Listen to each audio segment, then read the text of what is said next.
কেউ যদি আমার মেয়েদের দিকে বাজে নজরে তাকায়, আমার মেয়েদের নিন্দা করে, তাদের আমি প্রাণে মেরে দিতে পারি, তাতে ঘরে হোক আর বাইরে হোক, জীবনে শেষ করে দিতে, খুন করে দিতে, খুন।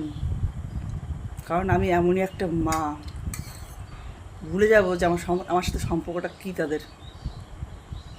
এটা হচ্ছে আমি প্রমিস, আমার প্রতিজ্ঞা আমার জীবনের।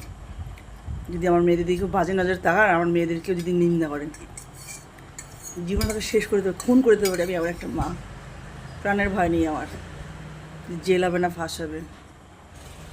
কারণ আমার কাছে আমার মেয়েই সেরা। অতএব যে যা বলবে ভেবে চিনতে বলবে। আমার মেয়ের যদি কেউ নিন্দা করতে আসে, ভেবে বলবে, 10 বার ভাববে। আর আমার মেয়েরা যদি অন্যায় করে, সেই প্রতিবাদ আমি করব। আমি এমন মা নই যে সেটা লাই দেবো। আমার মেয়ের দোষ খুঁজে পাবো না।